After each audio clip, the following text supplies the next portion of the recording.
was in 2005.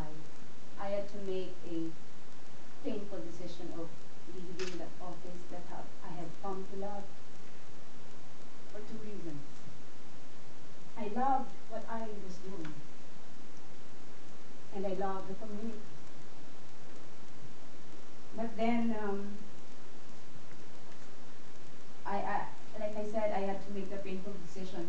And I am quite embarrassed to admit to you that partly the decision had to be made because of for financial considerations. Back then, um, in 2005, the difference between the salary that I was receiving as a defense lawyer from that of being a prosecutor mattered to us a lot, me and my husband, because we had a new baby and we had a new house to pay for, and so the little difference was actually that big. So I had to leave with a heavy heart that office. How is it to be a power lawyer or a public defender in the Philippines? On a daily basis, I dealt with people. I would be talking to clients, to walk-in clients. I was cross-examining the prosecution witnesses as I was conducting direct examinations in court. I was talking to detention prisoners and their families, explaining to them what the charges is all about, explaining to them what's going to happen with their case, trying to convince the judge about my client's defense, or convincing prosecutors to allow my client to plead guilty to lesser offenses. And because this dealing with people took a lot of my time, I had to take home paperwork, doing memoranda, court pleadings, motions, and all. So it was more, I was overworked but underpaid. But you see, I loved it. I felt I was more fulfilled as a lawyer and as a member of society. I felt that I was being a useful member of a society. The people were, my clients, poor clients, were thanking me for free legal help. And there's one experience that I cannot forget. There's one day I was in a fast food chain with my husband, and a crew of the fast food chain approached our table, and I'm sorry, I'm very emotional. I am really emotional. Placed a box of muffins on the table, but then they said, "Excuse me, we did not order for muffins." But then he said, "No, ma'am, that's for you."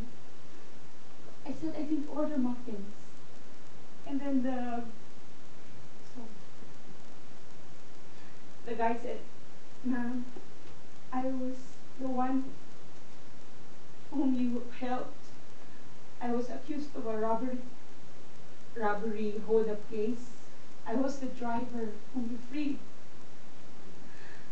And then I was staring at his face, and suddenly I remembered the story of his case.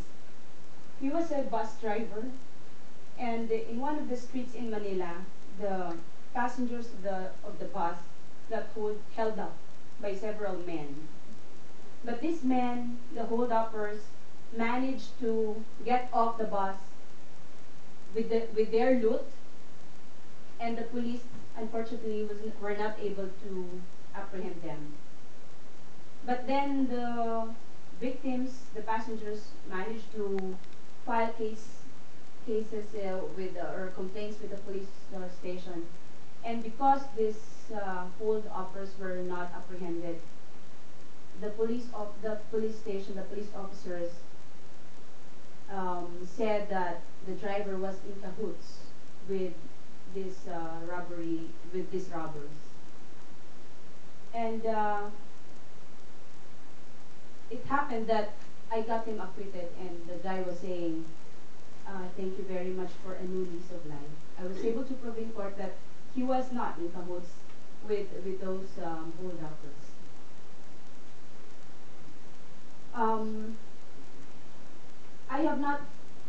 appreciated and valued the work of a defense counsel more than now. 5 days after this training, I just believe that criminal defense work takes on a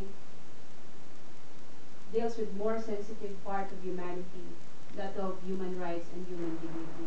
Not that I don't appreciate the work now as a prosecutor, but having compared the work of a prosecutor and a public attorney, now I deal more with papers, with paperwork, because of the nature of my work at the main office. But at the end of the day, I should say that it doesn't really matter on what side of fence we are, whether as defense counsel, as prosecutors, as members of the judiciary, or as law enforcement officers, or even as members of the law profession engaged in private practice. What really matters is that we consciously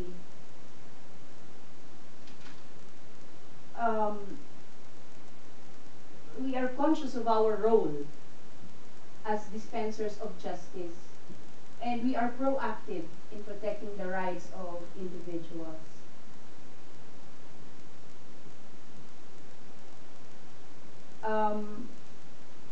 Lastly, I would like to thank the sponsors of this training program, IBJ and the Ministry of Foreign Affairs, for conceptualizing and dreaming about this training program, and of course realizing this. This has been a very enriching training for me, and perhaps I can speak for all of us.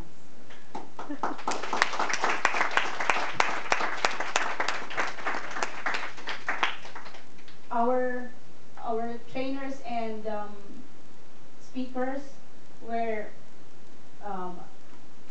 for sharing their selflessly sharing their vast knowledge and experience on trial and advocacy. I would like to personally thank IBJ. Your enthusiasm is just infectious. It's contagious. And I will bring back to the Philippines this dream, this enthusiasm of improving our criminal justice system. To my fellow participants, thank you for the friendship, for all the sharings, and we shall keep in touch.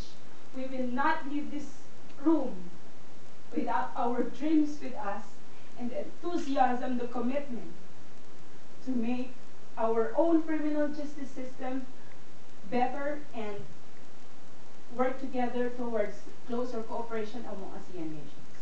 Thank you.